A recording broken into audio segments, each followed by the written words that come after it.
Hey everyone, RogueGold here, and today, the next season of The Division 2 is nearly upon us. Shades of Red, a title we know courtesy of the public test server for the update that the devs recently hosted, is tentatively scheduled for October 29th, final confirmation pending. And so, with this next big update fast approaching, conversation and buzz for it has picked up, especially considering the changes and additions that it's bringing to the game. That includes Seasons 2.0, a revamp to the seasonal model we've grown accustomed to over the past 4 years, a major balancing pass delivering a series of buffs and nerfs to shake up the endgame's build offerings, including some significant reworks and boosts to the more underused gear and exotics, and the usual hallmark of a new update with new items, quality of life features, and more. Amongst all of that change can come easy confusion and a struggle for players to wrap their heads around what exactly is going to happen come this update's launch. So, that's what I aim to tackle with this video. By the time you're done watching, you will get a clear and concise overview on the 10 biggest and need-to-know changes coming with The Division 2's next season. And in doing so, you'll be ready to dive in the moment that it arrives. We'll waste no time and get right into the rundown.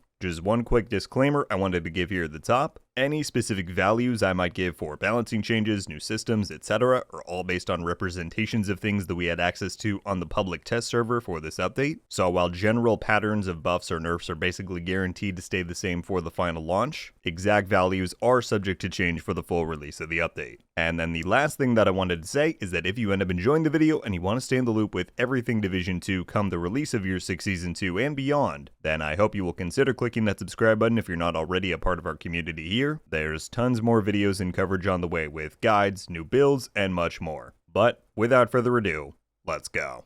And in no particular order, we begin with change number 1, the Seasonal Journey. Within the Seasons 2.0 revamp, the Seasonal Journey is one of the new core pillars of the entire season system. Upon going into your season's menu, this is now one of the big main screens you'll first run into. And what it is a new holistic progression path that serves as a cornerstone for both your character and season progress. The journey contains 7 tiers, each increasing in both challenge and reward as you climb higher. And with 8 total objectives to choose from, you need to complete 6 of these per tier in order to unlock the next. These tiers begin opening up as soon as level 1, meaning players can now begin their season progression well before the endgame, and these objectives and tiers are going to be worth your while to complete. By progressing through the journey, you're going to be awarded with large chunks of XP for your season pass. Later tiers grant you access to the 3 active modifiers for the season, an integral part of that system. You'll earn caches, materials, exotics, and more. And the final tier of each season's journey awards an exclusive cosmetic item for Year 6 Season 2 that's going to be a new mask.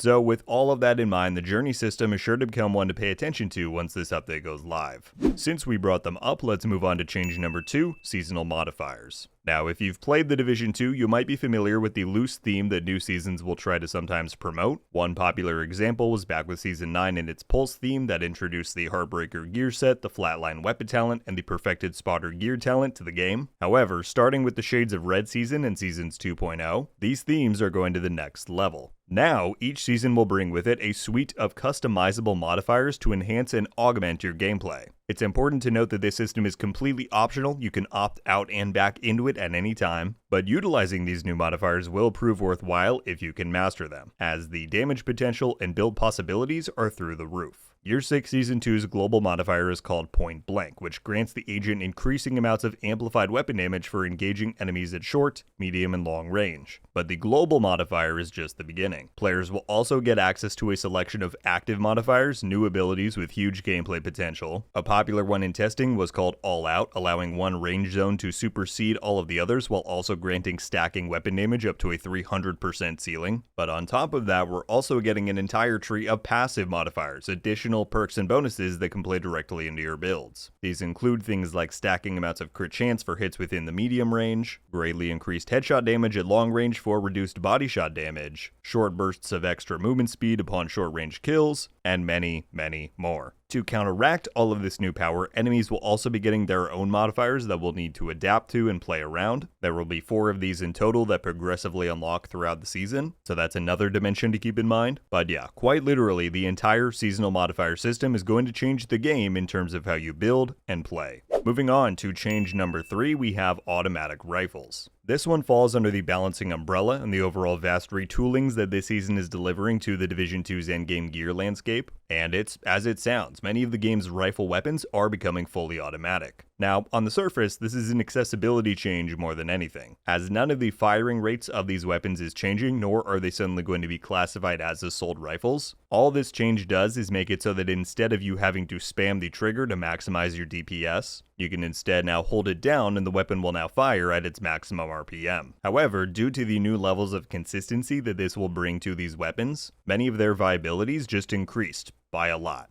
On screen is the full list of rifles and then the select few marksman rifles that are subject to receive this change. And off the bat, you have some standouts like the Ravenous Exotic. This weapon already had insane DPS potential but was held back by its trigger spam requirement, which would often lead to an RPM lockup. That restriction and overall barrier to its potential is now gone. But perhaps equally as important to this fall out of Switch is the fact that Aces and Eights, a long-standing marksman rifle gear set in the game, is being changed to now also be compatible with the rifle class. Imagine pairing a high rate of fire rifle like the LVOAC with a set like Aces that can offer huge amplified damage boosts on nearly every shot. That's just one of the many new options that are going to open up thanks to this shift. On to change number 4, weapon mods. Another pretty fundamental balancing shift happening next update, the vast amount of weapon mods that we have access to are getting buffed, and by pretty significant amounts. We can't cover all of them here, but a few highlights. Many of the regular extended mags are going to 15 rounds now instead of 10. Crit damage, muzzles, and grips are going up to 10 from 5. Some of the largest increases, however, are coming to handling mods,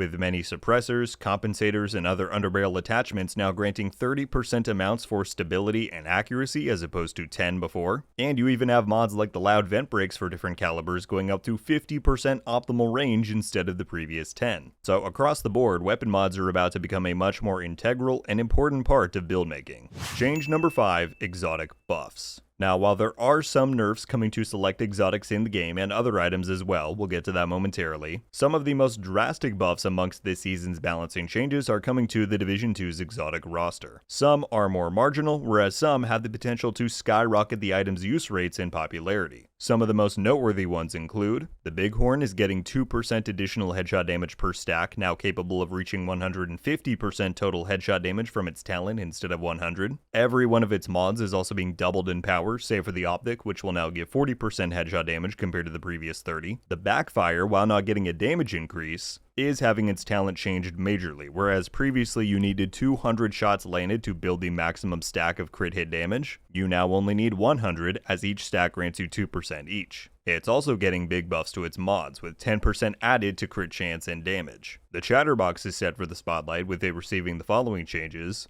Each enemy now grants 25% extra rate of fire as opposed to 20. It's getting a 10% increase to its crit damage mod, and it's getting a 14% weapon damage buff. Even a weapon like the Mosquito Pistol, which is basically entirely unused as of right now, it's now going to have a 25% damage to armor buff functionality added to its current stack-based talent, making it a big new contender in group content and high-tier boss fights where every percentage point of damage counts. On the gear side, you then have the likes of the Catharsis, which will now grant 1.5% weapon damage per stack instead of 1, raising its damage ceiling to 45% at max stacks. As I said though, those are just a few of the items receiving buffs. Some of the others include the Eagle Bear, Chameleon, Lady Death, Bullet King, the Vindicator, and more. That takes us to change number 6, where let's now talk about the overall balancing pass coming to the game. We covered some of the highlights with rifle changes, mass weapon mod buffs, and exotic reworks, but that honestly only scratches the surface of what's planned. Let's address the elephant in the room first. This does include some notable nerfs. Affected items include Striker's Battle Gear, which is seeing its backpack amplification talent reduced by 0.1% in effectiveness. The St. Elmo's Engine Exotic AR is getting a 5% reduction to both of its crit mods. The Ouroboros Exotic SMG is getting a 10% reduction to its rate of fire. The Bakaros Holster will now grant 10% weapon damage instead of 15. And the popular Sledgehammer weapon talent will now debuff enemies by 15% damage to armor as opposed to the 30% as it is in the live game. There are more coming, those are just some of the most noteworthy ones. And naturally, this will reduce some of your DPS outputs on builds utilizing those items. Fortunately, I don't think any of the proposed changes nerf any particular items into the ground beyond usability, and additionally, with all of the buffs and reworks that are simultaneously on the way, If anything, these changes simply shift the focus and open up the floor for new build combinations to shine. On the buff side of things, aside from the aforementioned categories already covered, there are several gear sets getting increases like Hardwire, Negotiators, Heartbreaker, and more. Weapon talents like Optimist, Killer, and Ignited are all buffed. And then as far as things that cover both the buff and nerf category, nearly every high-end weapon and brand set is getting tweaks to their stats and bonuses. Again, it's far too much for me to cover in an overview style for this video, but fret not, as we will for sure be doing a final patch notes breakdown before the full update goes live, so stay tuned.